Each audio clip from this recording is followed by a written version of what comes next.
Good afternoon. It's Wednesday, the 25th of January 2023, just after 1 o'clock. Welcome to UK Column News. Your host today, Mike Robinson, myself, Brian Gerrish. We're delighted to be joined by Alex Thomson, bringing us Eastern approaches from the Netherlands, and Debi Evans, our nursing correspondent. And we're also delighted to have a guest today. Okay, we're going to get straight on here with excess mortality, and the numbers continue to build. So if we look at the right-hand side of this, quite staggering. So 17,381 deaths registered in England and Wales in 7 days to January 13th. That's the highest number of excess deaths since February 2021, and certainly the highest sort of what they describe as non-pandemic related deaths for decades. So it's just ridiculous that this is really getting no particular coverage in any real sense anyway. But don't worry, here's Maria Caulfield, the health minister. This is what she had to say. Well, I prefer to deal with the facts. The BMJ has ranked the UK mid-table in Europe for mortality figures comparable with Italy. She said, in fact, Germany has got higher excess deaths at 15.6%, Finland at 20.5%, and Poland at 13.3%. And this was a bit that really grabbed me. There are clinical reasons for excess deaths, not political ones, and perhaps he needs to recognise that fact. She was talking on the floor of the House of Commons, of course. Debi, maybe I could just ask your opinion here, because that's quite a staggering one. I would have said that the reason for excess mortality is absolutely political. Completely political. I mean, Maria Caulfield, of all people, because she's actually a trained nurse and she's been involved with the Cumberledge Review and MHRA. So I would really like to talk to her. I've asked her for an interview, actually, but again, that's another person that won't speak to me. Perhaps when I do speak to her, or she agrees to speak to me, I can ask her those questions. Yes, indeed. Well, let's bring Dr. Adrian Boyle on screen then, from the Royal College of Emergency Medicine. And he was speaking to the Commons Health and Social Care Committee yesterday. He's saying, we've certainly had the worst ever December we've had. That's his words. If you look at performance figures in every metric, what went on in December was terrible. He said, we've got serious structural problems that impair our ability to deliver urgent and emergency care. So again, if he's claiming that these are structural problems that are causing the emergency crisis, the emergency care crisis, that's also political, Debi. The whole situation is political, and I can tell you for why it's political as we go on during the news, because it dovetails quite nicely in with the segment that I'm about to do. So this is purely political, of course. Yes. Okay, well, let's move on to this then. MHRA issued a press release this morning talking about point-of-care medicine. And this is what they had to say. The UK will be the first country in the world to introduce a tailored framework for the regulation of innovative products manufactured at the point where a patient receives care. Read that again. Manufactured at the point where a patient receives care.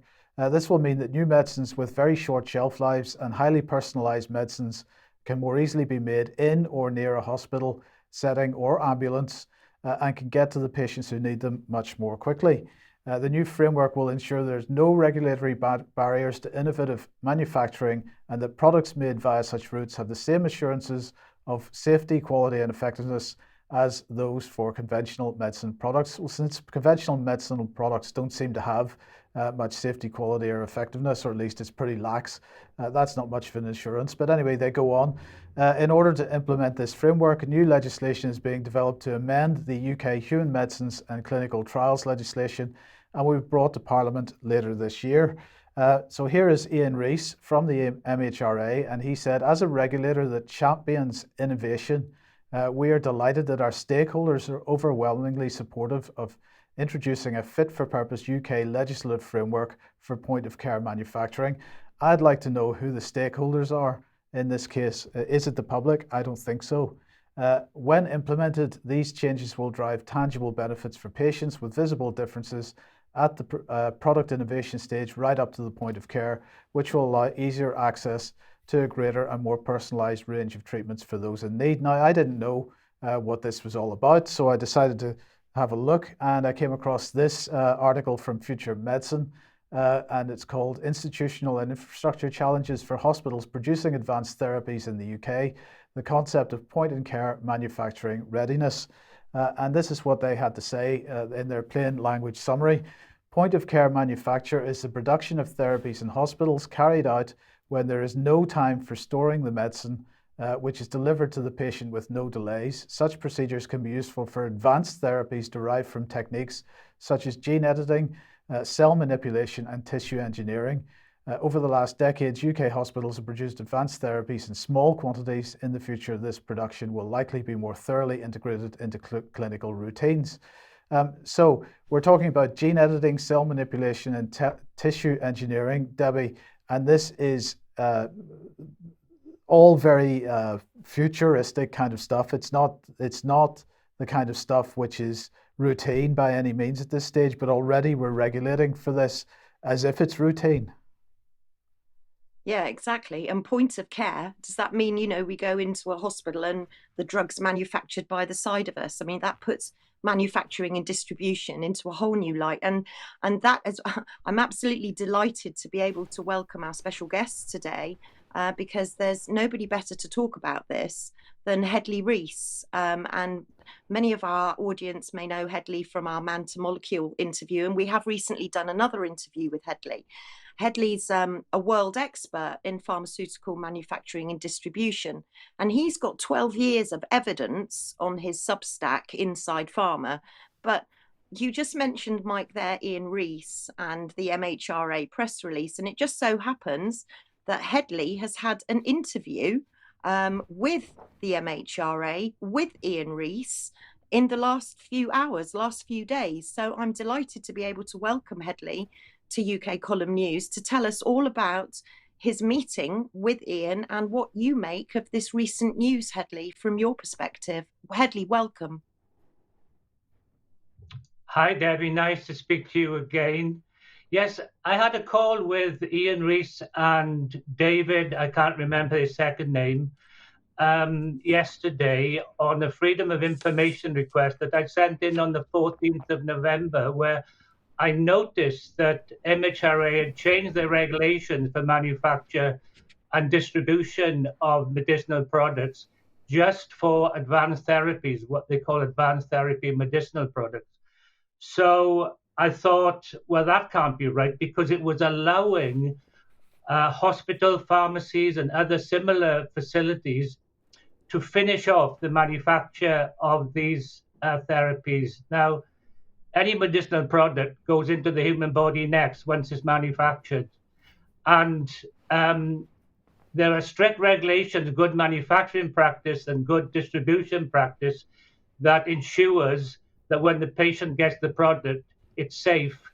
And when the company gets a license to market a product, a marketing authorization, they have to submit all the details of the supply chain from the raw materials right the way through to finished product going into the patient.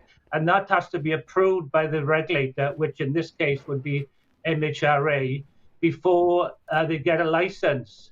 So I asked Ian Rees, how is he going to be able to assess the supply chain that goes into the hospital, what they call the distribution supply chain from the finished product manufacturer, who's made, similar to the COVID vaccines, made these vials at minus 70 degrees C, packed up in 195 vials, 5 doses to a vial. How is a hospital pharmacy going to accept a gene therapy like that? They have to carry out what they call bona fides on the supplier to make sure the whole supply chain is bona fides. They have to have a license to be able to import the products or bring the products in. They have to have experience in inventory control, all the things you'd expect to have in manufacture. And I was told this is all going to be the responsibility of the Care Quality Commission. So at the end of the call, we agreed 2 points. One, Ian Rees sent me the link that took these advanced therapies out of the safety net of the Falsified Medicines Directive of 2011, which is absolutely there. because people have died in the supply chain because falsified and adulterated medicines have actually got into patients. Heparin is a good example in 2007, 2008, where patients died and had serious adverse events. They decided that it wouldn't apply to these advanced therapies. I don't know, how can you do that? How can you have, it's a EU directive, and there's a committee for advanced therapies, which to me appears to be self-elected, which seem to be deciding all these things. And they're not a regulator as such. So I left that completely baffled. The other thing Ian Rees is going to do is going to tell me, because he said the responsibility for the hospital will be on the company that manufactures the products. So they will have to ensure that they put in place all the facilities and the procedures in the hospital pharmacy, and they will have to include that in the license application when they apply to market the drug. And I don't think they'll be able to do that. I don't think they will, because this is a harmonized global procedure. It's been harmonized through the International Conference of Harmonization of Technical Requirements for Pharmaceutical Products, an organization in Spain, which has worked very hard over the last 10, 15 years to do this harmonization. So how can the UK suddenly do this on its own? I just, it's left me puzzled. So that's where we are with that.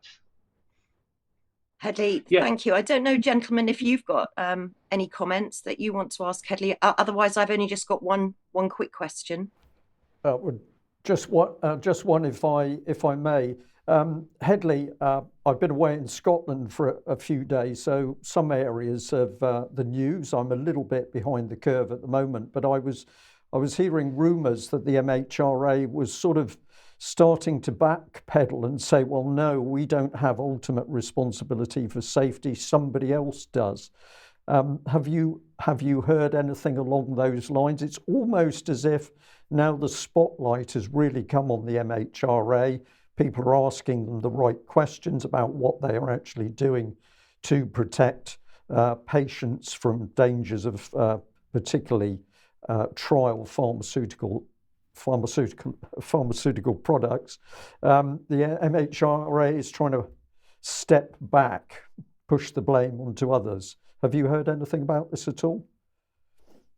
I mean, anecdotally, and just looking at it, they do appear to be. The thing is, it's become very hazy of what a competent authority is for the licensing, approval, and inspection of drugs. But clearly, the UK competent authority is the MHRA. So when they license a drug, they have to make sure the clinical, the safety, the non-clinical data, and all what they call the chemistry, manufacturing, and controls data, which is the end-to-end supply chain, they have to evaluate that and ensure it's safe. And no one else can have that responsibility because they have the inspectors to do it. So this comment about the Care Quality Commission, that's why I asked the question about the licensing, because they won't have the skills and experience to inspect hospital pharmacies working on advanced therapies. But aside from that, I just don't know why they are involved. But I would also say that this point of care manufacturing appears to be part of the whole plan of going wall-to-wall mRNA injections. It seems very much to me because this point of care applies to cell and gene therapies. We've got a cell and gene therapy catapult in the UK, which with a role to the part of Innovate UK. Their role is to really push gene therapies and cell therapies as far in the UK as they can, so that UK becomes number one in the world. And I note that I was asked by the Office for Life Sciences to help on a government advanced manufacturing supply chain initiative grant with a company called Oxford Biomedica, and they actually supply now. When I worked with them, they were developing the viral vector for Kymriah, which is a Novartis gene therapy for blood cancers, CAR T therapy, and it's about $470,000 a treatment, so it's not cheap. But subsequently, Oxford Biomedica have made the AstraZeneca stroke Oxford University, they developed and manufactured the adenovirus vector. Not many people, well, it's quite, I mean, Boris Johnson has visited the plant. Danny Alexander visited there when he was in the coalition government. But people don't seem to realize that neither AstraZeneca nor Oxford University did a jot in developing these vaccines, or I should call them injections. It was Oxford Biomedica. With Moderna, it's a company called Lonza, which is, again, the biggest contract manufacturer in the world. And they are part of this. And there are press releases by Lonza that confirm that. So all these injections have not been manufactured or developed by the companies selling them. They've been manufactured under contract, and the companies selling them have full responsibility for that whole supply chain, the entire supply chain. So it's really hard to, I just can't believe what's happening. I joined the industry in 1980, and in those days, everything was joined up. The big pharma companies owned all the facilities, they employed the people. Nowadays, big pharma have just outsourced all the physical activities of drug development, of manufacture, and they just aren't in a position to develop drugs. And that's why this has happened, because they just aren't bringing new products to market. And gene therapies is the last great white hope for big pharma. Even if they actually have to contravene all the regulations and collaborate with fraud and that whole thing, better that than dissatisfy investors because they're not bringing new products to market. Yeah. And, right. I can say that. Hedley, thank you so much. I've got more questions for you, but we'll address those in extra, but I'll throw back to the studio. But thank you, Hedley, so much for that information. Super, thank you. Brilliant. Thanks, excellent. Debbie. Alex, over to you then. We can't hear you. You're muted. Hold on. There you go. Shall we try now? Yes, this is a very good sequela to what we've just heard from Hedley Rees, because somebody who at least publishes as Nick Denham, a retired senior civil servant from a Whitehall government department, has had this Freedom of Information request back from the MHRA on the 11th of this month. And I don't know whether Nick Denham is a publishing pseudonym, because in the actual reply he supplied, the name is blanked out. But here they're replying to questions which they place in blue italic text. And it's particularly about this question of what a licensing authority has to do, which Nick Denham, among other informed people, has been asking about. So this is a multi-pronged FOI. Nobody can say that it's coming just from Hedley Rees or just from the UK column. So the question was, the human medicines regulations, this of course is secondary legislation, define the licensing authority as, and this is quite common in my experience, speaking as Alex, the Secretary of State, this case, the Health Secretary. And that everyone who's a civil servant acts under that authority, under that tree, as it were. So the buck stops with the Secretary of State. Please, can you send me the MHRA document? Because, of course, the MHRA is a spin-off agency, arm's length agency, too removed from the Secretary of State. Can you send me your document describing the flow of delegation from the Secretary of State to postal people in the MHRA who can authorize medicines for public use? The MHRA response is all the COVID vaccines and therapeutics authorization decisions were taken by the licensing minister, that's the Secretary of State, and were not delegated. The MHRA does not hold a document describing the flow of delegation from the Secretary of State to anyone in the MHRA who can authorize medicines for public use. The next question was, you're allowed to make temporary authorizations for medicines. We heard about this from Hedley just a moment ago. What's your instruction on that regard? They did attach copies of letters that the Department for Health and Social Care sent to the agency regarding that Regulation 174 authorization to give temporary authorization. Please note that these do not denote instructions to authorize, but it's a case-by-case basis. Next question, who at your agency, the MHRA, signed the temporary authorizations for public use of the COVID vaccines? Reply, the Minister, the Secretary of State again. Next question, send me copies of your 1-year reviews of the temporary authorization. So that would be around well, I don't know whether we're counting from the rollout at New Year 2021, just about, or from the time of authorization during 2020. But after a year, MHRA was supposed to have said, well, how is this performing? They reply at the MHRA, we understand that you're referring to the following.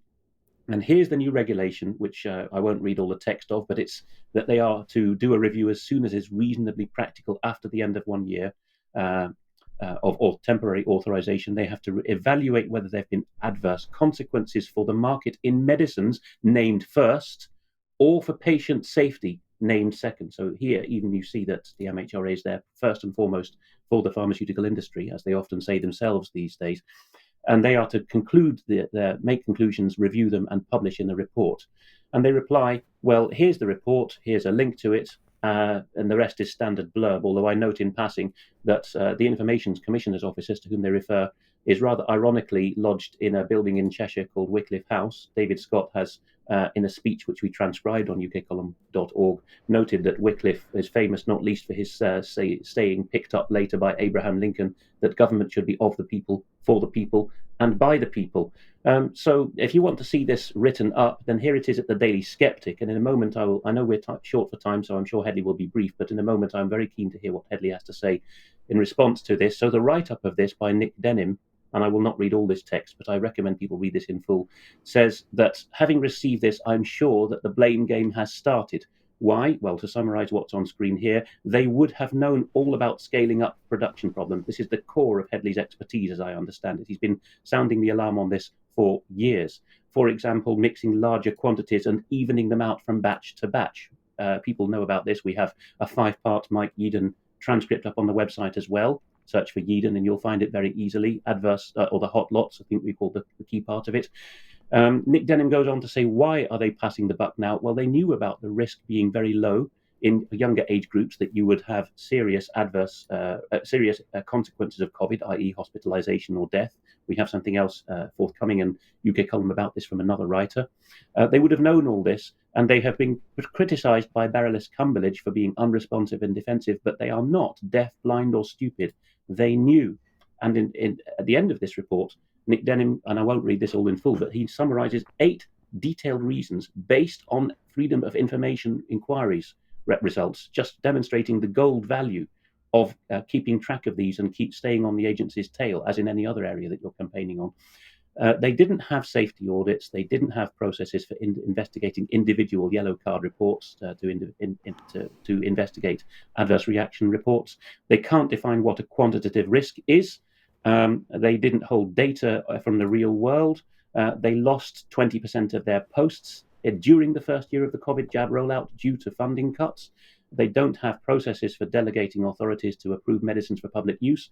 They have hidden safety data by redacting numbers in tables on the spurious pretext of patient confidentiality. And they appear quietly to have dropped targeted active monitoring, which was supposedly the crown jewels of their COVID vaccine surveillance. So in very brief terms, Hedley, is there any of this new to you? And where does it take us, really? What's the next push in freedom of information requests? No, none of this is new. You'd expect it. If this was the aviation industry and, they had just ignored all the Civil Aviation Authority regulations and just done their own thing, then, all these similar questions would have arisen. I keep saying, medicines are manufactured, medicinal products are manufactured like any other product. We know it takes 10 years to bring a drug to market.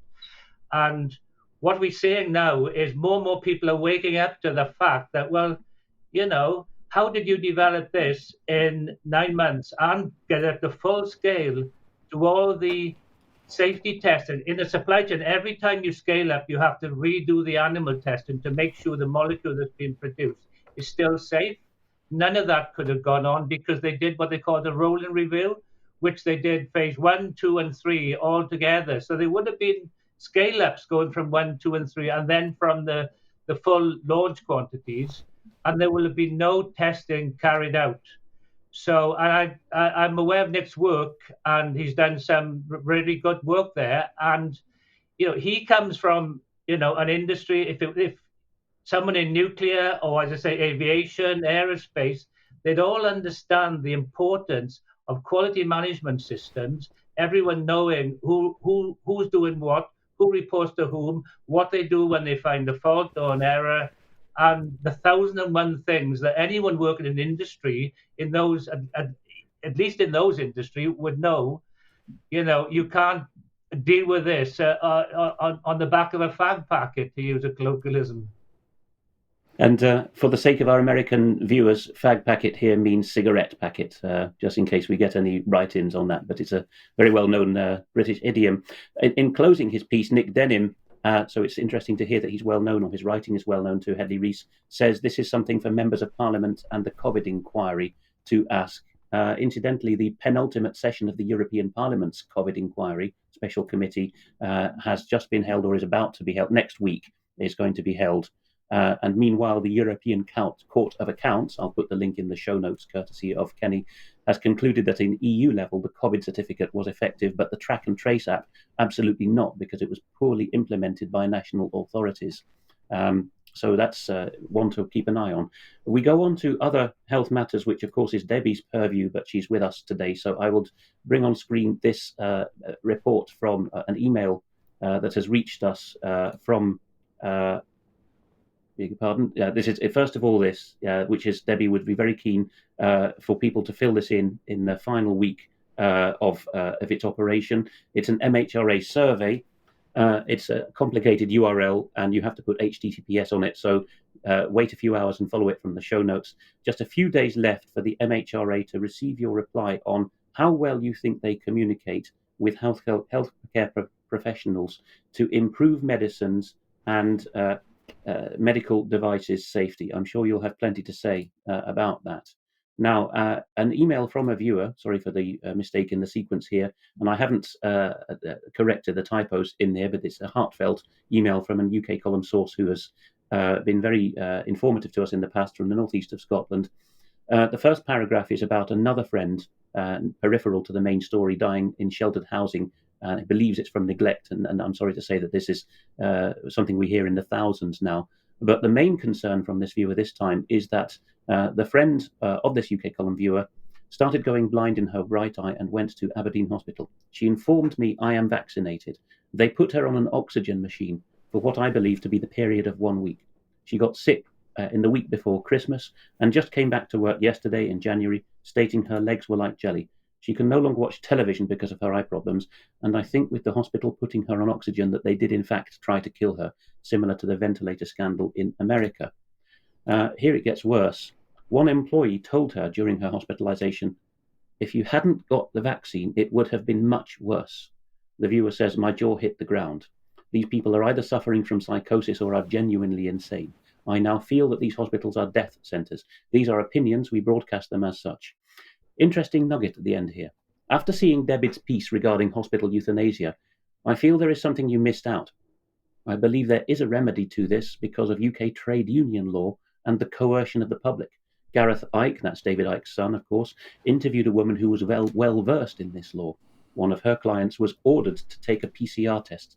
She refused and then presented this hospital with a legal letter stating in writing that coercion by medical staff carries a prison sentence of 6 months. The staff in this hospital never bothered the person again. Final piece from me in this segment before we go on to Debi for the real core of health presentation.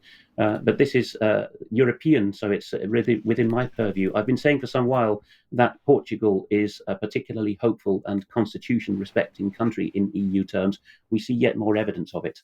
So a viewer who is a dentist and a signatory, or in fact a starter of the petition in question, please don't be cynical about petition. I know some of our audience are, but we show this in order to disabuse you of that notion. Petitions can be very important. Is this. In July 2021, a Portuguese petition was created against the COVID vaccination of children and young people. It gathered more than 9,000 signatures. Of course, in the UK, you need 100,000 to get a parliamentary debate. But Portugal's rather more democratic. I know it has a much smaller population. But with 9,000 signatures, that was enough in August last year to have it submitted to Parliament. On the 15th of June 2022, the petition author, a cardiologist, and I, a dentist, were heard by the Health Commission. I don't think you'll get this kind of promptness in Britain.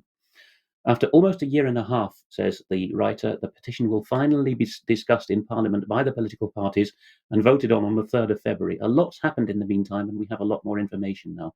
I hope that viewers take note from other countries about this.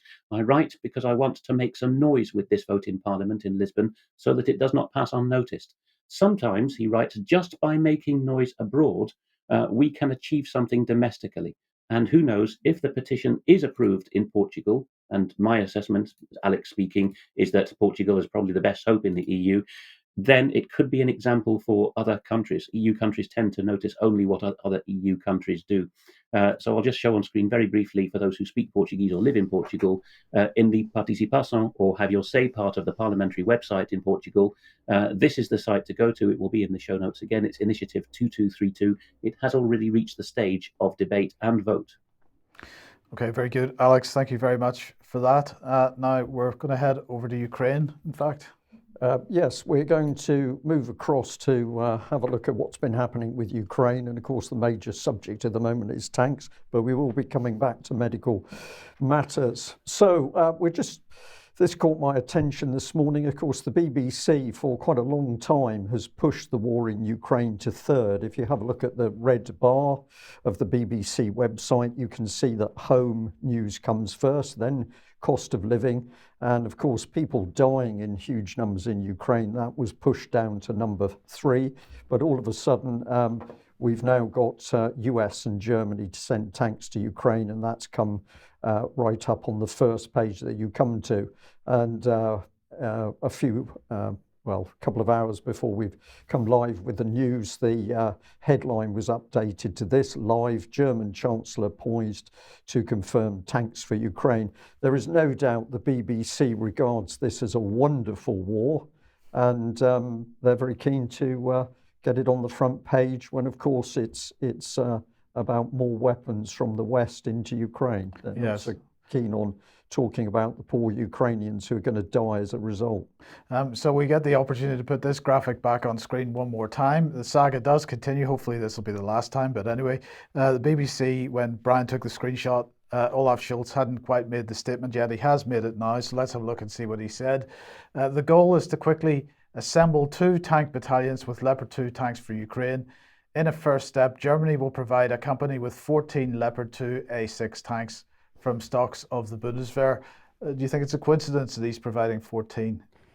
No, I think this is a very, very strong political statement that the Germans don't really want to do this. I believe there's a huge backlash actually under the surface in Germany, because it was Nazi German tank armies that killed millions of people in the Soviet Union. And I think there are many German people who do not want to do this. So parity with the UK numbers was sort of the minimum they could get away with. And I think this is a statement that they are not going to escalate it with more than 14 tanks. Right. So let's move on with what he said. Other European partners will hand over Leopard 2 tanks.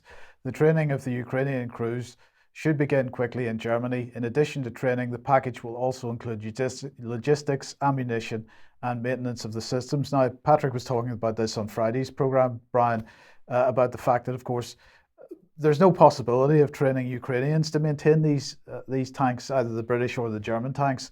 Therefore, we're going to have to send British personnel, and the Germans or the Polish are going to have to send German and Polish personnel to maintain these tanks.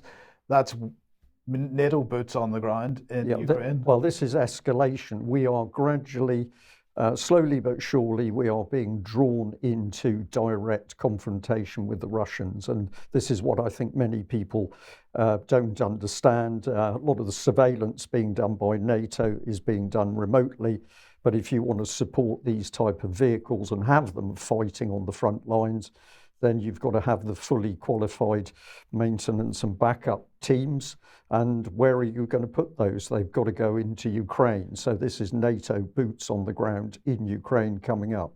Now, of course, as Brian said, lots of opposition to this in Germany, but not everywhere. Here is Katrin Göring-Eckardt, who is the Vice President of the Bundestag. The Leopards freed, and with an exclamation mark. Alex, very happy that the tanks are going. Oh, there are certainly Atlanticist people. Göring Eckardt of the Greens is a well-known example who are very keen on this. And at national level too, there are certain governments which are keen to be seen as hawks. I have a NATO source who tells me that Mr. Reznikov, the Ukrainian foreign minister, came very smugly, grinning from ear to ear, out of a secret conclave held in the margins of the Ramstein meeting on Friday. That's the 50 defense ministers meeting in a Ukraine support conclave, as you've reported on Friday. The Ramstein ministers had a hiving off, and some of the ministers, I don't know whether the German defense minister was among them, but I'm pretty sure they would have been, went into conclave in a secret session, and Reznikov came out beaming and saying to guilt trip the other defense ministers, "You can hear the leopards roaring in that room." So yes, there are some cheerleaders, and Göring Eckardt is particularly interesting because her party background is supposed to be peacenik.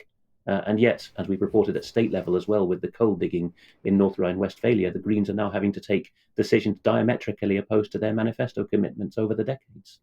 Yes. Now, the United States so far hasn't made any formal notification that they're going to be doing the same, but they're expected to send 30 tanks is what is expected from the US. But is it going to end with tanks? Well, according to Colonel Yuri Inhat, from spokesperson for the Ukrainian Air Force, absolutely not. He's talking about aircraft, and the decisions have already been made about which types of aircraft and how many aircraft and support and so on. And he's saying the type of aircraft that will likely be provided to Ukraine and the corresponding terms of personnel training have already been determined. So, Alex, my question is, what happens on the battlefront once if the West does send Ukraine aircraft? Because to my knowledge, Russia is not waging any major aerial campaign at this point. They're bombing with and they're heavy shelling and so on, but not from aircraft. So if NATO supplied aircraft start flying in Ukrainian skies, that's going to encourage Russia or they're going to have to respond to that. This again is escalation. Definitely, and in my limited experience of this from being a sideline viewer of the strategic air and tactical air efforts, which were joint Royal Air Force, Army and Civilian at GCHQ and NSA, I was in awe of how seriously they took their job, and also in awe of just how committed the Russian airmen are to their mission, as was well acknowledged by the West. And so they're not going to take this lightly. They have, I think even sort of enlightened laymen know this, spectacularly good air defense and radar coverage. They don't like their territory being infringed by a foot. They're not going to leave it lying. It has been a big debate, hasn't it, for the first year of this horrible war. Why aren't the Russians responding from the air? The dominant reason given back, other than not wanting World War III, is that it's thought on behalf of the Russians that they don't want to display their airframes and the capacities they have. But I think there will be many ground-based ways as well as air-based ways of responding to this escalation.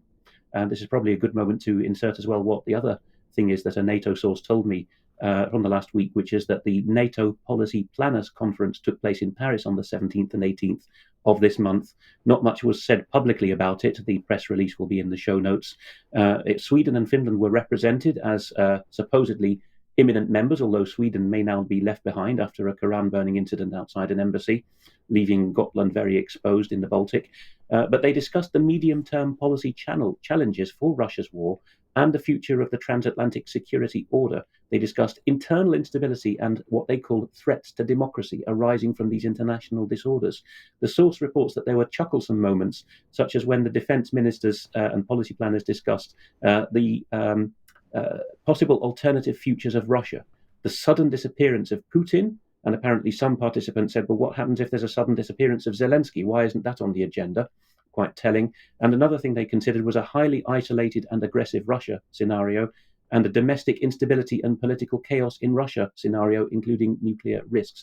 The one thing that they didn't seem to be discussing there was what you raised, which is the overwhelming force of Russian air operating in its own airspace and just beyond to put paid to, I think, almost anything the West can put in the battlefield. Yes, thank you for that, Alex. The other thing to add to the mix that you've described there is Russian electronic warfare, which is proving to be devastating to the Western and Ukrainian forces on the battlefield, and much of their equipment still hasn't been brought into theatre. So a combination of Russian air defence missiles and air-launched air defence missiles, plus that electronic warfare, are the two things at the moment which are absolutely dominating the battle. But of course, if we go by the number of tanks that we're talking about, putting in a few more aircraft from the West aren't going to make any difference. They're going to be shot down along with the other Ukrainian aircraft, the remaining small numbers, which are still shot down on a regular basis, week by week, month by month. But we are being slowly but surely pulled towards a direct conflict with Russia, and it seems to me that the Biden administration now is just reinforcing its own failure. But here in UK, who have we got? Well, we've got very dangerous individuals like Boris Johnson. And I want to just come back to have a look at this trail of Boris moving from Davos straight into the Ukrainian theatre.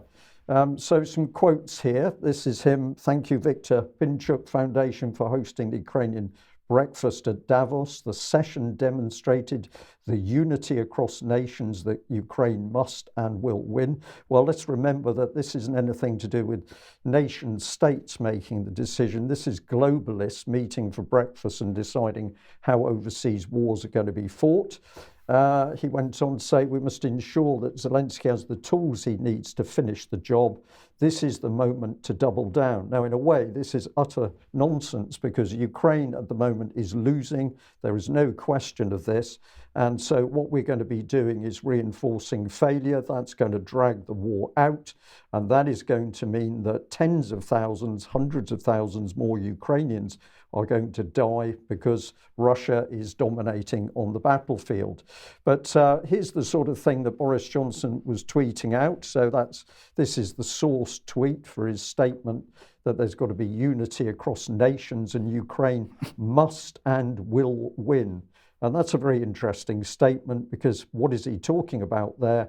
Well, I think it's that Ukraine must win because if Ukraine doesn't win, all of a sudden the balance of power with the so-called rules-based international order is going to be overturned by the Russians with support of the Chinese in the background. But essentially, Boris Johnson is a puppet. Who was he acting for when he made these statements?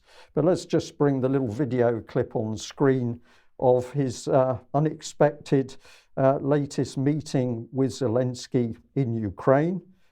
Is he there as a private individual? Is he there as a member of parliament? Is he there as a covert representative of the Foreign and Commonwealth Development Office? We simply don't know as he goes to meet his chum. I'm fascinated by I've used the phrase, the chumminess and the body language here. This is a private meeting, my opinion, with a few bully boys. He's got a green tie on. Is that significant, do you think, Mike? I don't know. We'll see him shortly sitting down at a very posh desk. And where are the minutes of the meeting? When's the UK public going to be told exactly what was discussed? And probably more importantly, what Boris Johnson promised to Zelensky in the future, because of course we can't fix the potholes in the road, but if it's arms for Ukraine, we can deliver as much as possible. So, he goes up the steps, he goes into a very posh room, and the dialogue continues. But this is the key part of the article which caught my attention. Boris Johnson signing an anti-tank weapon to show his support for the Ukrainian regime. I regard this as being, I'm short of words, vile, I think. And is this a private army operating here? Alex, just give me a bit of support because it is disgraceful what we see happening here. This man is out of control. Nobody knows what he's doing. Nobody knows what he's agreeing. But the minimum of his actions is that the war in Ukraine is being prolonged and hundreds of thousands of more people are going to die as a result of Boris Johnson. Brian, it's not just you. There are respected people in the dissident commentariat who are couching it in very bold terms now that Mr. Johnson would start World War III in order to cover the questions over his, 4/5 of a million loans from relatives and other questionable matters. But I think what's significant about Johnson's visit is that immediately afterwards, Mikhailo Podolyak was announced as the successor, as main advisor to President Zelensky, succeeding in post Arestovich, who you're about to mention.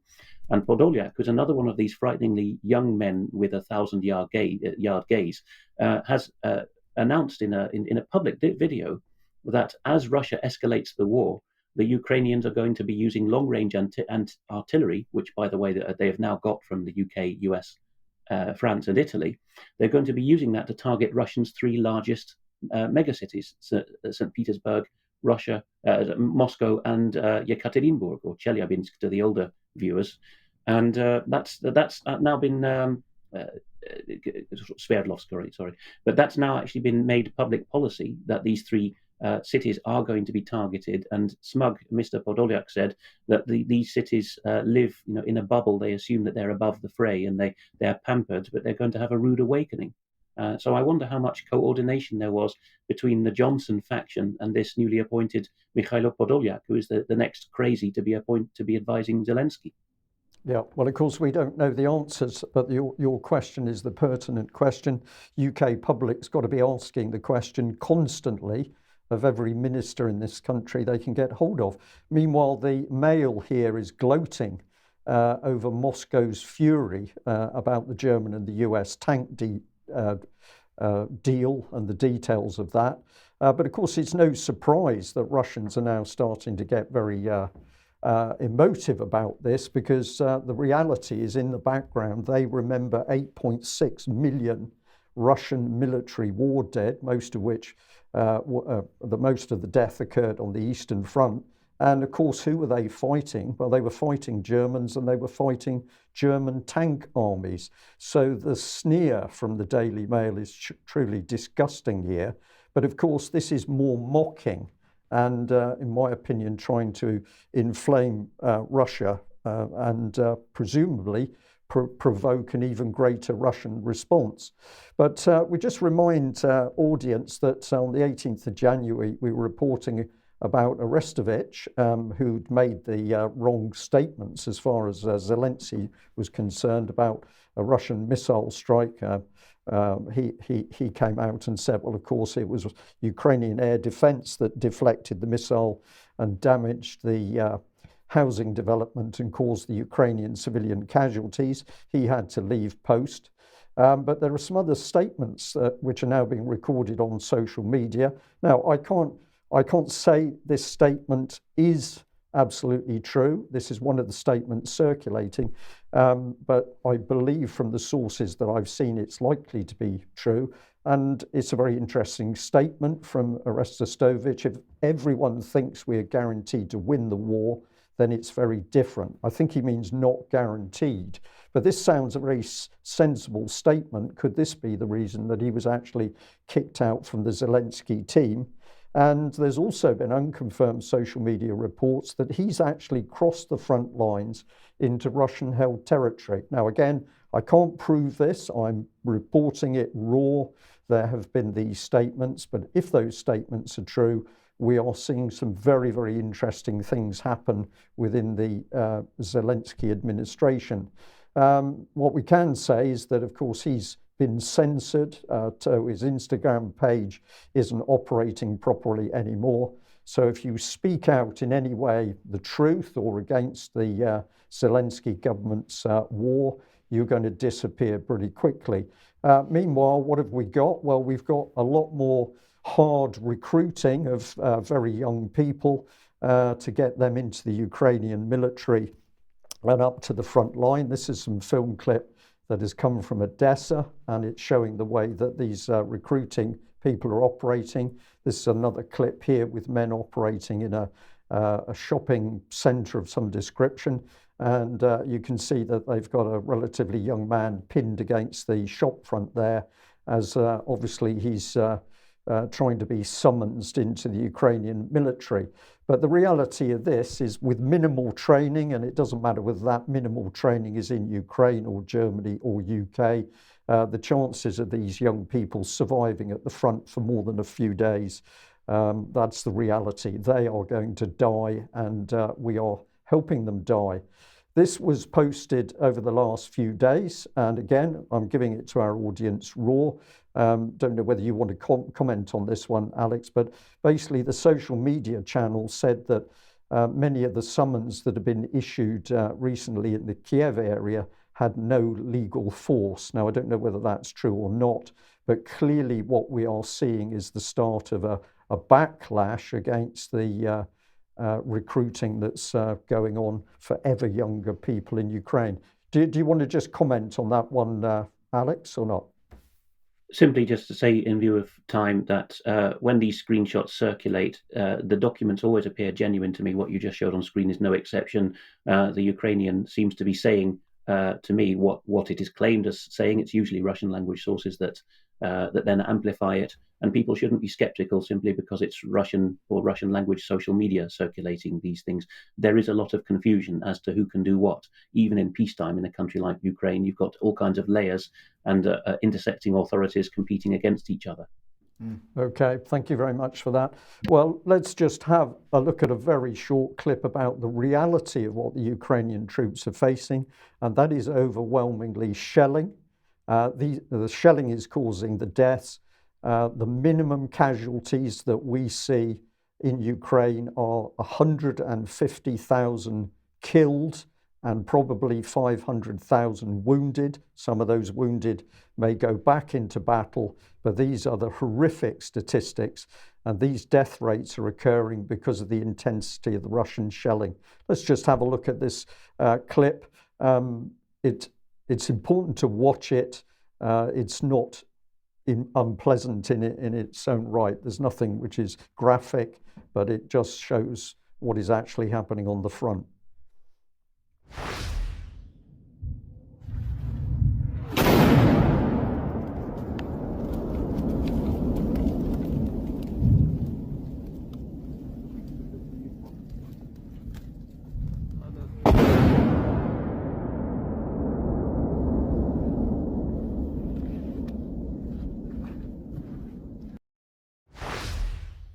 So a very short clip, but of course the reality is that men are enduring shelling for hours, days, weeks, months at a time.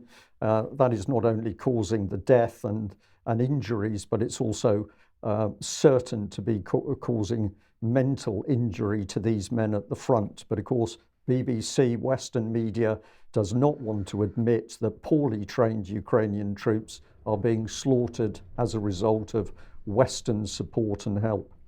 Now, Brian's just shown a little bit of video with what appeared to be forced conscription going on, and one ethnic group within Ukraine that's claiming that they're being disproportionately targeted for this is Hungarians, people that hold joint Ukrainian-Hungarian passports and ethnic Hungarians in Ukraine. So let's bring this on screen. Do a quick translation of it. The Transcarpathian Brigade may suffer huge losses. It's probably a poor translation. Alex can correct it maybe. But let's see what it says. Most Subcarpathian Hungarians can serve in the 120th Mountain Hunting Brigade, and it is precisely this unit that is deployed in the bloodiest battles. Their exact losses are not known, but a lot of people probably died in the Solidar meat grinder. Interesting turn of phrase there. Soldiers returning home from the front also reported to our newspaper about real hell on earth. According to our information, the Transcarpathian morgues are also full, and they are deliberately slowing down the release of victims. So what is being claimed here is that huge numbers of ethnic Hungarians dying in Ukraine, that the bodies are being taken to morgues where they're sitting. The morgues are full. They're not releasing the names in order to try to drip feed them out and imply that, suggest that there are fewer people being killed than there are. Now, Viktor Orban has commented on this.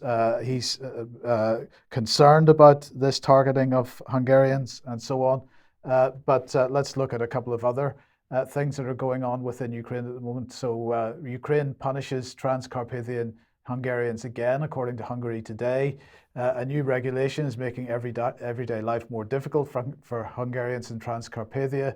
Hungarians with dual Ukrainian-Hungarian citizenship are no longer allowed to cross the Ukrainian border with a Hungarian passport. So they're allowed to come into the country with a Hungarian passport, but they're not allowed to leave on the same Hungarian passport. They've got to have Ukrainian paperwork, which some of them don't have, it seems.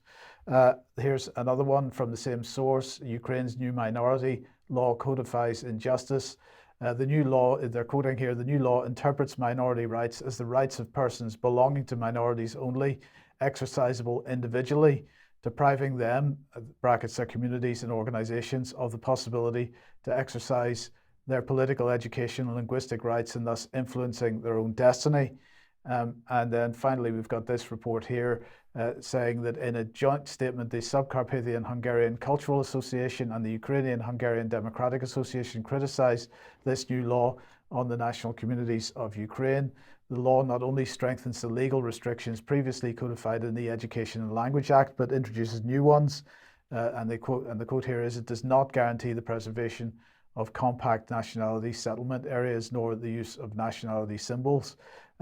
So Alex, in some cases, they are the voices representing Ukrainian, Hungarian, or Hungarian Hungarians in Ukraine are even going as far as suggesting that there's ethnic cleansing going on. I don't know if you've got any thoughts on this or any awareness. It doesn't actually surprise me that the ethnic Hungarians are making that claim, or the people back in their mother country in Hungary. They're not blameless themselves, the Magyars, the Hungarians, in expansionism and their drive for greater Hungary. But as with Slovakia, they do have justified claims that both of those Slavic nations have treated their citizens as subhumans for some while. In both world wars, the Hungarians often complained that they were being disproportionately put in the hardest fighting. For example, the occupation of Voronezh in southern Russia in the Second World War. I've been through that Transcarpathian area that's largely Hungarian, and even before the 2014 coup, there was a lot of tension in the air as they felt they weren't able to speak their language or teach their children their language or hold services in their language without molestation. It got a lot worse after the 2014 coup. Colonel Jack Bowe, in an article that's still on the homepage of our website, goes into detail on that. The High Commissioner on National Minorities at the OSCE has long made this point with specific reference to the Hungarians. They are the most should we say, eloquent of the national minorities. They've got a big daddy state backing them. But I'm afraid Orban, so by that token, we probably know more about what's happening to them than we do about other ethnic minorities like the Romanians and the Ruthenians. But Orban is increasingly isolated. His political affiliates, and certainly the oppositionists and conservatives who used to be in his coalition, have fallen away now and are starting to give interviews to Western and Ukrainian media saying Orban must change his mind and come down hard against the Russians in this war. But I am told that Hungary is about to drop its objection to the seventh tranche of EU military aid, which is going to be coming up in the Foreign Affairs Committee, if memory serves, of the Council of the EU. So you can't rely on Hungary to have the strength and unity to keep following through on this. But I'm afraid it doesn't surprise me, and there is quite a lot of potential for Hungarians to be disappeared and to make up the ranks of the sacrificial lambs. Certainly, there's historical precedent for that. Yeah. Okay, let's move on to Macron then. Yes, a French viewer has spotted this, and so we'll bring that email up on screen. Macron has just nationalized SNPE, which is the explosives and propellants conglomerate. It used to belong to a French state-owned company called GIAT, which was itself a shareholder of Nexter, a Franco-German affair. The French viewer says that I believe this nationalization is a way of putting the state on the hook for forthcoming huge debts, which will be racked up while France massively provides Ukraine with ammunition, including, as we see, long-range ammunition now. Of course, says the alert French viewer, Ukraine won't pay, and this can't be accepted on the balance sheets of the Franco-German public-private partnership Nexter, which is made up of GIAT and the German partner Krauss-Maffei. That would put Nexter in jeopardy, and of course we can't have the Franco-German manufacturing base jeopardized. So Urenco News reports in French on this. That will be on the show notes for those who read French. The puff piece says that Urenco is reorganizing to boost its growth, but the graphic is what the viewer drew our attention to. So before reorganization, the French state shareholder directly owned GIAT, and that went all the way down to Urenco, and then it split out. But now GIAT's out of the way, the French state goes down to this explosives and propellants manufacturer, and below that is Urenco, including in Belgium, Sweden, and other European bases. So this is the French taxpayer directly now on the hook for what's going on there. A significant reorg, perhaps. We also have a rather laughable piece from the Council on Foreign Relations House journal, Foreign Affairs, which I know is doing the rounds among European policymakers to prove that the sanctions on Russia are supposedly working, just to draw attention to these three utterly hypocritical points that are made as to why the Russian economy is supposedly being defeated by these measures. Because inflation in Russia is actually underestimated, and this is not true of the EU and the US and the UK.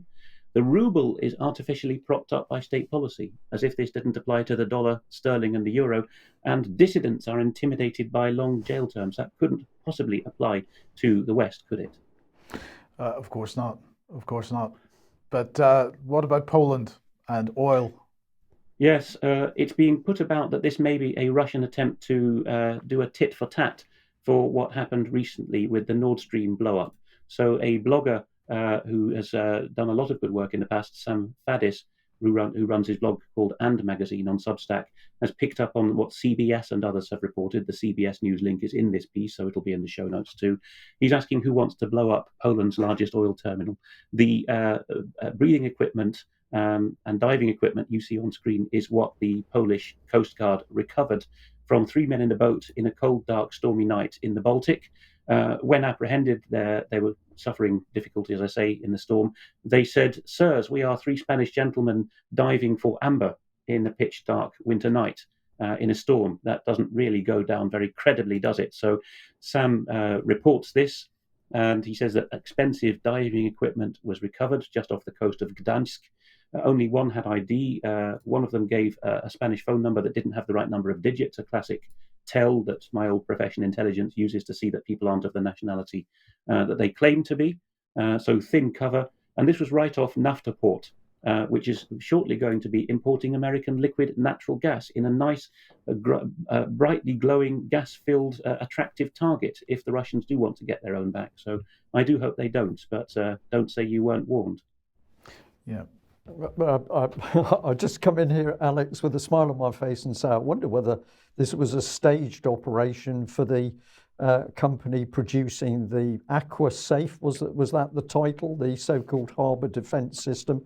And I say that because, of course, it's becoming ever more obvious that many weapons manufacturers and supporting equipment manufacturers for the military and military operation are overjoyed that they can use the fighting in Ukraine as a live trial area for their equipment. So if you're into protecting harbours, what better than to have a little incident to get people worried about the potential of an underwater attack? And Alex, just one final international story then from South Africa before we move back onto medical issues. At a time when we're very concerned about digital, central bank digital currency and new currency zones emerging, the latest announced this week is Brazil and Argentina in talks to merge their currencies. You can go local, you can go under the superstate as well. So Volksstaat here is tweeting from the headquarters, as it were, of the Afrikaner Practical Independence Movement, the town of Orania. They have an aura. Its sign is a Greek or a Cyrillic letter phi. It's their currency. Here's some interesting measures that make it a little foolproof in the coming era. It's a coupon for local use only. It's secure. There's no point in robbing it.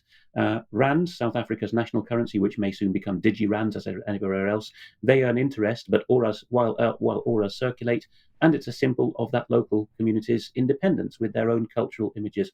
The Germans are doing this left, right, and centre and have been for 20 years, and I think it's about time that we started following suit in the pampered and mollycoddled West. Okay, thank you for that. Now, if you like what the UK column does, you would like to support us, please head over to community.ukcolumn.org. There are options to help us out there. Or you could pick something up at the UK Column shop. But as usual, please do share what you see on the various platforms. And Alex, one announcement here. Simply to draw attention to this, if you're in or near Dublin, at Leinster House on the Kildare Street side, they're going to have a rally, Say No to Gender Ideology and Pornography in Schools, on Thursday the 26th from 12 till 2, and they're calling that Hold the Line to Protect Childhood. Okay, thank you for that. Debi. Mike, thank you. Right, so what I want to do, just give you a quick sprinkling of a few NHS stories that I've seen, because there are so many of them, you can't catch up. So I've just done a slide with a few of the ones that I think people might like to be aware of. So you can see there's one, we're going for cervical screening now, more test, and we'll come on to tests in a minute, but test. We've got the NHS turning to maggots, antibiotic resistance rises. We've been talking about that for a long time. Worryingly, the Telegraph recently, a couple of days, brought out this story. Assisted suicide could be seen as an opportunity for cost saving by the NHS. So we've already seen it rolling out in Canada. We've seen sarcopods maybe legislated in Scotland. And then down at the bottom there, which dovetails quite nicely actually with your earlier segment, Mike, we seem to be managing heart failure now at home. And considering we've got an awful lot of people with heart failure as a result of the injection, it's not looking good. So those were just a few of the NHS stories. But my main segment today, I've actually taken a leaf out of the government's book. So I've designed a three-word phrase for you, just to trigger you on this segment. And so my three-word phrase is device, diagnose, die. Okay, and I know that doesn't sound very good, but we're not children, and our audience is a very intelligent audience who have got a lot of common sense. And I'm going to ask everybody now, who do you believe? Do you believe yourself, or do you believe digital health and digital apps and everything else that goes with it? So it's nice that it's dovetailed in with Alex's piece on digitalization as well, because I'm going to be focusing on digital health. So if we take ourselves back to Sajid Javid, he had the plan for digital health and social care. And just very quickly, you can freeze the screen and read it, but 40 million people have now got an NHS login. 40 million, that's over half the population. The NHS app is now going to be the front door of the National Health Service. By 2025, we're going to be digitising health and social care records, and we're going to have a digitally supported diagnosis. So this digital healthcare is really coming in full steam ahead. But the NHS are telling you to look after yourself. We keep hearing about personalised care. What is personalised care? So personalised care really is, you can see down on the bottom left of the screen, you can see one of them is patient activation, supported self-management. So pharmacists, by the way, personalised care, that means genomic testing, and personal health budgets included there. So, we're looking at a time where we're all going to get a budget and be told that we've only got this amount of money that will access us any NHS care. And we're going to have self-referrals. So we're going to be able to self-refer to consultants. But what does that actually take us to? And who are we told to go and see when we're feeling sick? So who do you go to? I personally don't go to either of the people on the screen here. One is Google, because more and more people are hitting Google because they can't see a GP. So they put their symptoms into Google and Google tells them what's wrong with them. Or they go to the NHS for screening and earlier diagnosis. But my big thing with that is, if you're going for screening and earlier diagnosis, again, we're talking about well people. These people are okay. So what is the digital health market all about? Because honestly, it's booming. It really is booming. And so some of the wearables that you'll have heard about, Fitbits, Apple Watches, and all the other devices, your smartphone, your apps on your smartphone. So this is a really, really, really big business, medical devices. And the NHS app is going to be the passport, the door forward, if you like, with regards to the NHS. So if we look at the NHS app, we can see that it's going to have your COVID pass on it, your vaccine status. You'll be able to get your own information. So you won't need to phone a doctor. We know GPs are going, but you won't need to phone anybody to get your results, because you'll simply log into your app and you'll be able to get your results. Oh, fantastic. But what else does the NHS app unlock you into? Because there's plenty of other things. And with 40 million people having a login, we've got a lot of people accessing this app.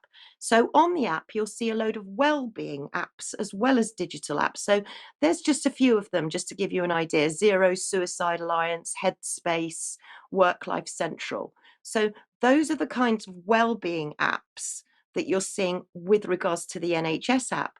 But in the main market, your kids want the latest gadgets and gizmos. What can you get on the open market? Well, you can do everything now. You can monitor your own blood pressure. You can find out what your heart's doing. You can pretty much find out your own health. So when they talk about personalized health and looking after yourself, what they're really saying is rely on all of these apps, rely on all of these devices. And let's not forget that devices are regulated by the MHRA. And these devices, in my opinion, are aimed or almost calibrated to make you think you're sick, because people are believing what Google says, people are believing what these apps are saying and what their devices are saying, and they're not even looking in the mirror. And if you're walking and talking and you're drinking and you're eating and you're feeling okay, and you wouldn't normally have a bowel test, or you wouldn't normally have a PCR test, then there's no need to have one. Don't have one. The aim is to make you sick, or to make you think you're sick. So who oversees all of these apps that we're all meant to believe? And I was quite shocked to find that, I knew about the MHRA because they've got new regulatory device standards in action now, but we've also got the Care Quality Commission, and that of course was mentioned earlier by Headley, and we've got ORCA as well. So who are ORCA? They're the Organisation for the Review of Care and Health Apps. So they kind of are responsible for the distribution of these apps. So let's just have a look and see at who ORCA are. I think we might have a short video. I don't know if we can jump to that video of ORCA and you can see who they are.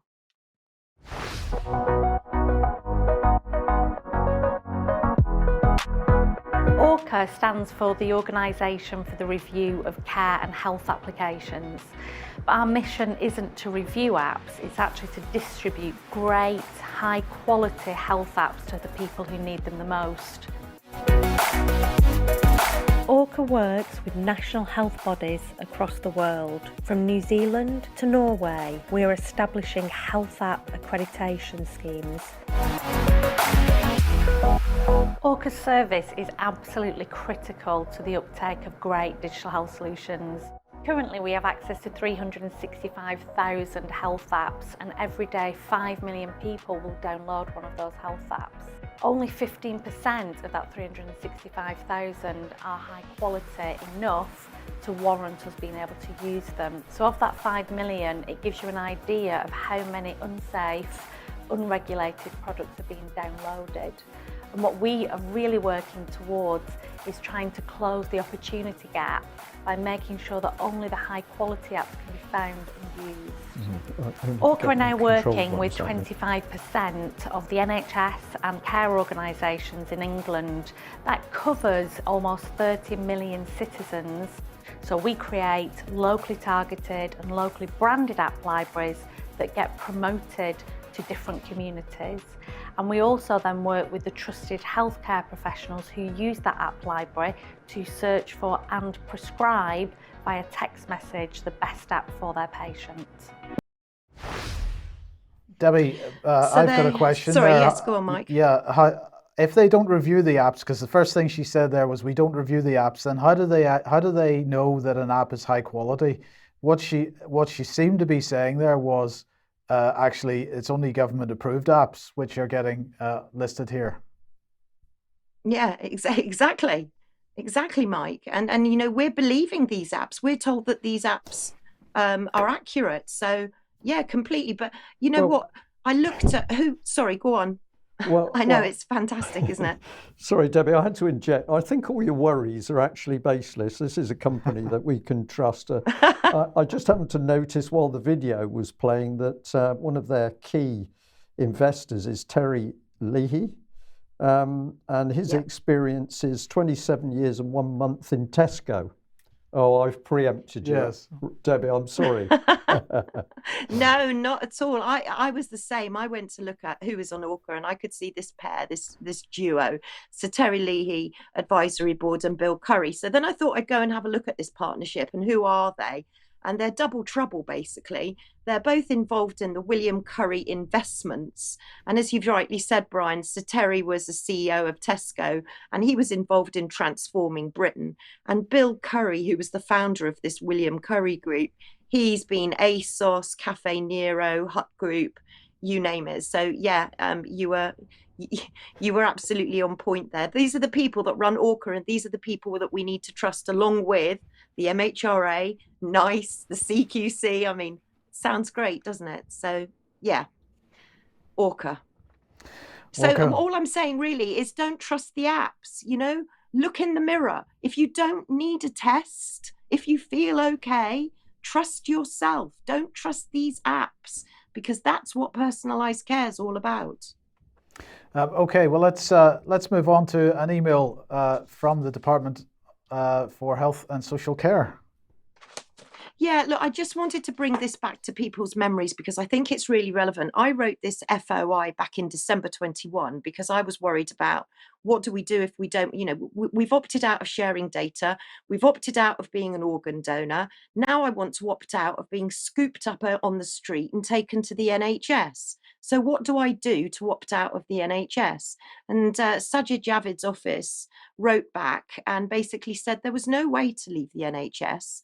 But, and this is where please freeze the screen and have a read, because they're saying that all adults are presumed to have sufficient capacity to decide on their own medical treatment. Now, that's fine until they deem you as not having capacity.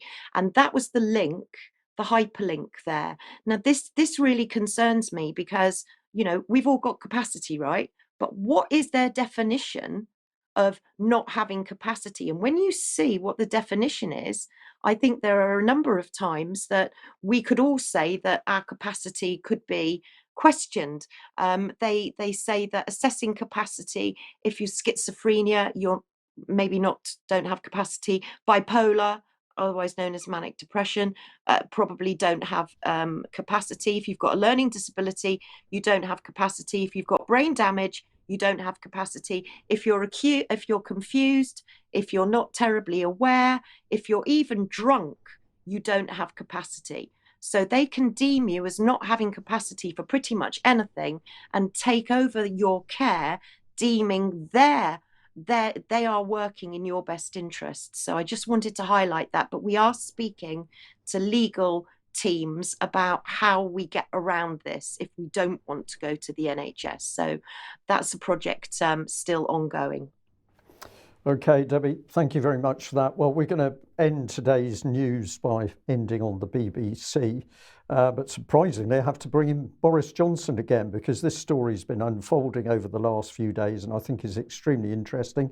Here's the Express. Boris Johnson denies BBC chairman helped arrange an 800,000 loan for a hard-up Prime Minister.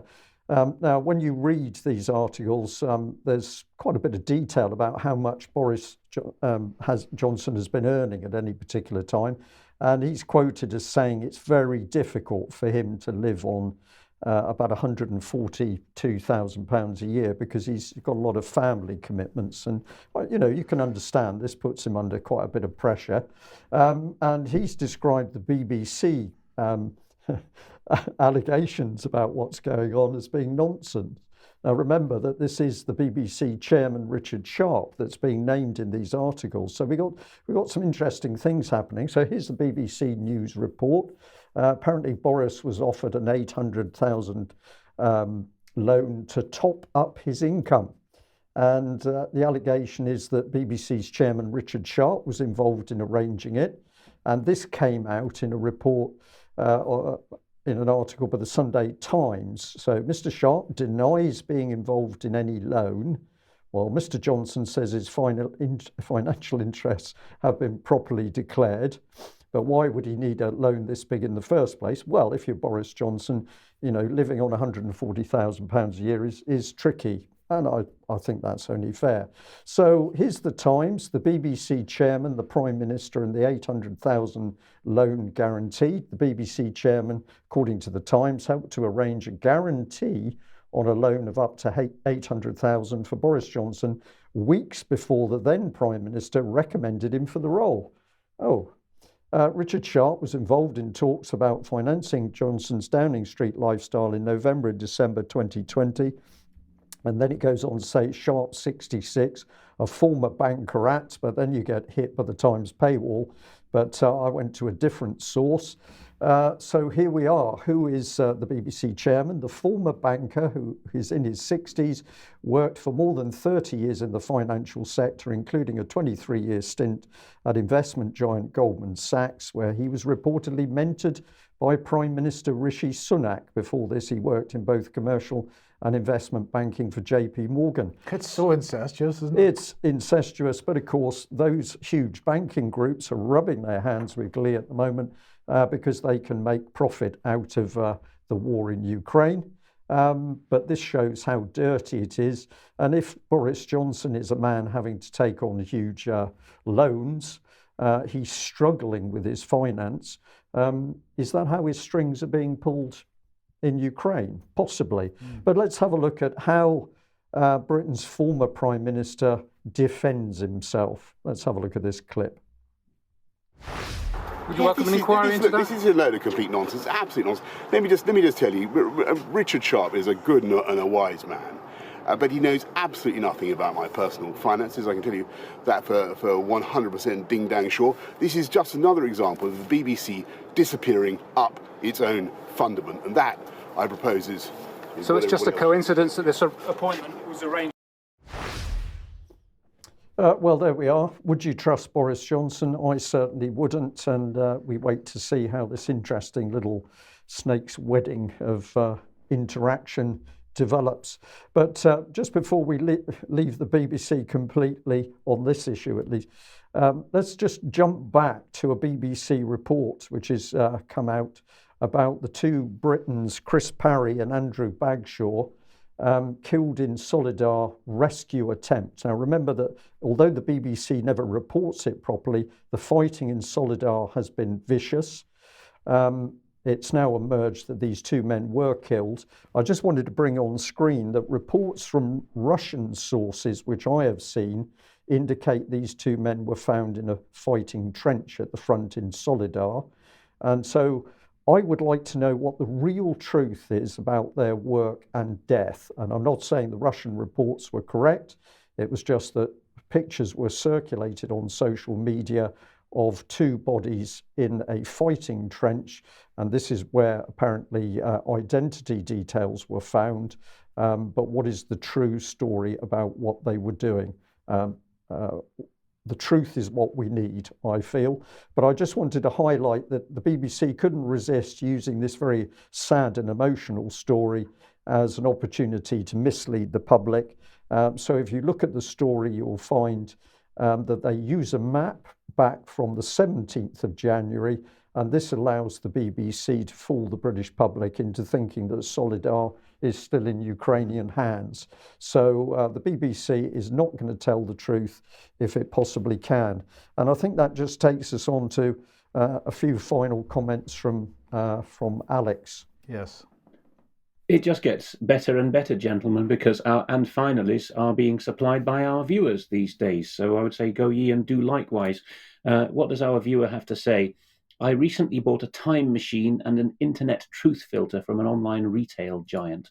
I was a bit sceptical at first, as it wasn't that expensive, a bit like Debi's devices, but the feedback from the seller was good, so I thought I'd give it a whirl.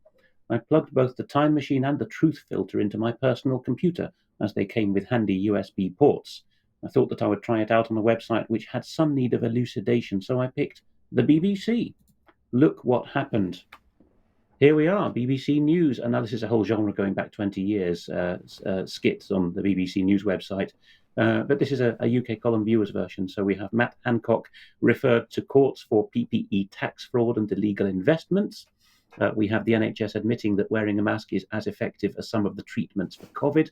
We have scary picture of woman in mask walking through dry ice. We have Andrew Bridgen pleased with his nomination for Prime Minister. We have woman calling Boris Johnson an unrepeatable. We have the inventor of the PCR test in the court over use. And I'll read the sub-headline for this one as well. I see Debbie's chuckling in the background. You can freeze to read all of the subheaders, but as this one I'll read out. PCR test inventor Dr. Eldritch, that's not the real PCR test inventor, I have to hasten to add, claims that his test was actually designed for removing big tricky bogies and had nothing at all to do with the virus. And finally, what is known about the new COVID variant YYUR-YYUBICUR-YY4ME?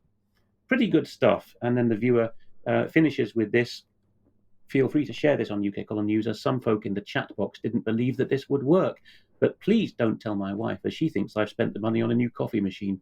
Thanks for the great work you are all doing, and further nice compliments, including somebody who managed to listen carefully enough to hear what we were saying in the Motherwell recording. So not all of the flack we got was please improve the audio. But what's the Motherwell event that's just been happened has been recorded in much better audio. So when that goes up, you're in for a pleasant surprise as well. Alex, thank you for that. And we'll end on a furry friend who I met in Scotland over the weekend. I turned around to see these eyes looking at me. And clearly the thought process was, are you still watching BBC News? Because if so, I'm watching you. So we'll see whether one of our viewers at least can identify who that lovely doggy is.